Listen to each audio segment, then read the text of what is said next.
काहे लइका से कोई दिक्कत बा भाई, हजारों हजार रुपया पुरस्कार देने वाली हानि को भिरत बा। ए बीबी एक चिट बनाइला, ए चाची एक चिट बनाइला, आई बाए रैली कर रहा है, क्या मैसेज देने की कोशिश है सर? ये आपको पता है कि ये पहला कार्यक्रम नहीं है।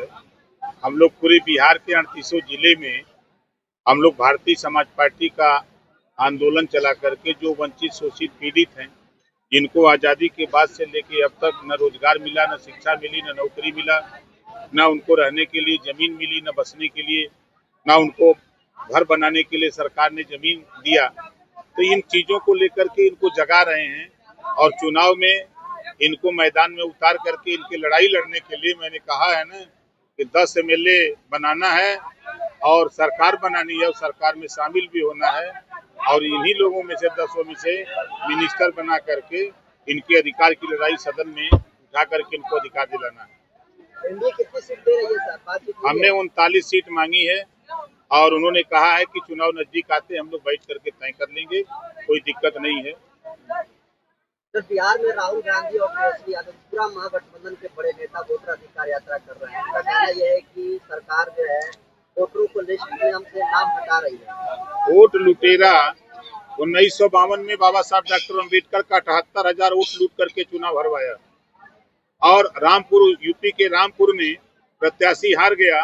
दिल्ली से फोन आया सीएम को कि रहना तो उसको जितवाओ, वो जुलूस निकाल दिया था और उसके बाद डीएम ने जो फिर उसको बुलवा करके चुनाव हरवा दिया और गुलाम नबी आजाद को जितवा दिया। वो कांग्रेस बात कर रही है।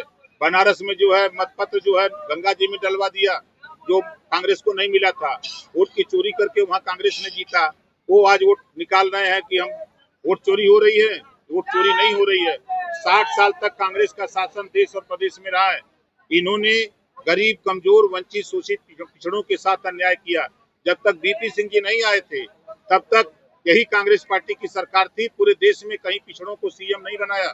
पूछिएगा उनसे सवाल कि जब आपकी सरकार, जब बीपी सिंह जी जब यहाँ नहीं आए थे 89 के पहले, आपने कभी पिछड़ों को, दलितों को सीएम बनाया था? आज किस मुंह से आए हो? ये दोनों के दोनों दगे हुए कारतूस हैं। यही कांग्रेस पार्टी के लोग लालू जी को चारा घोटाला में जेल में किया। आज वही लालू यादव के बेटे तेजस्वी उनके रथ पर सवार हैं। तो दोनों एक दूसरे के पूरक हैं। एक यूपी से आए हैं, कांग्रेस में भाषण दिया कि कांग्रेस बहुत चालू पार्टी है, कांग्रेस को वोट मत देना, ये लुटेरा है, ये हमको धोखा दे दिया तो तुमको धोखा देते देर नहीं लगेगी। और वो इनके कांग्रेस के रथ पे सवार है। तो ये तीनों के तीनों जो है देश और प्रदेश में ये दगे हुए कारतूस हैं। एसआईआर को आप कैसे देखते हैं? देखिए, ये नया काम नहीं है। चुनाव आयोग हमेशा चुनाव जब आता है तो जो मतदाता सूची में मृतक लोग हैं उनका नाम निकालता है, जो लोग प्रदेश से बाहर रहते हैं उनका नाम निकलता है, जो लोग 18 साल की उम्र पार कर लिए उनका नाम मतदाता सूची में जोड़ता है। यही काम चुनाव आयोग करता है। कर्नाटक में भी यही हुआ था। कर्नाटक में कांग्रेस की सरकार है। अगर चुनाव आयोग ने गड़बड़ी किया, वोट काटा गया, तो कांग्रेस की सरकार कैसे बनी?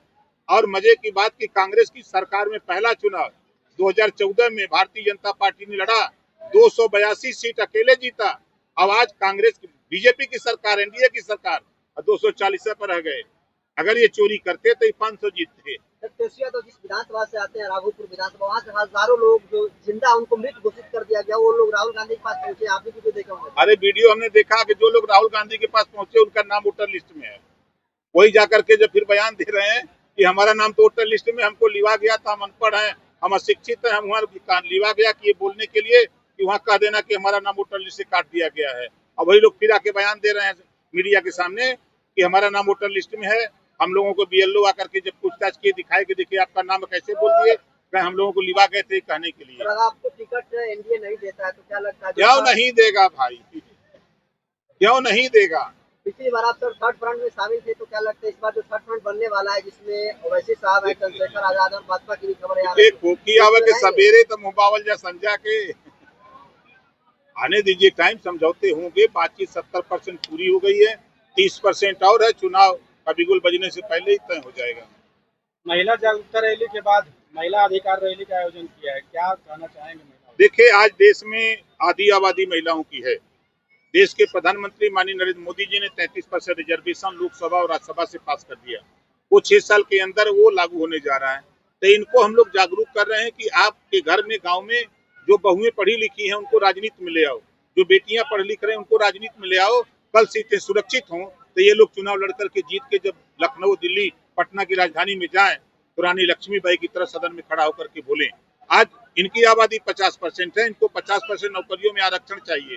ये आरक्षण के लिए इनको प्रेरित किया जा रहा है, जागरूक किया जा रहा है कि बच्चे बेटियों को पढ़ाओ और नौकरी आने वाले दिनों में आपको 50% रिजर्वेशन दिला करके महिलाओं को भी नौकरियों में हिस्सेदारी अभी जो सीमित है वो आपका पूरा हक दिलाने की तैयारी है। सर, आपके विधायक बेदीराम के द्वारा जो डॉक्टरों के द्वारा व्यवहार किया गया, तो कैसे देखते हैं? तो बदतमीजी मानते हैं आप? अरे हाथ गोड़ नहीं जोड़ रहा है विधायक, विधायक के सामने डॉक्टर हाथ गोड़ जोड़ रहा है। अपना ही वीडियो देखे, वहाँ योगी बाबा है, बुलडोजर बाबा है यूपी में। जब चलेगा बुलडोजर तो अच्छे अच्छे लोग हाँपते हैं।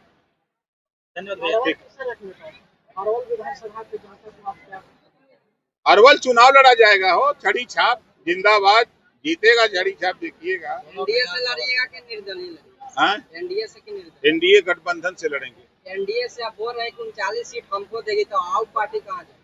देखिए, आप सुनने की क्षमता रखिए। मैंने उनके सामने इतनी डिमांड रखी है, जब सब लोग बैठेंगे जितना जिसको मिलेगा उसको लड़ेंगे, लेकिन ये सीट निशाने पर है।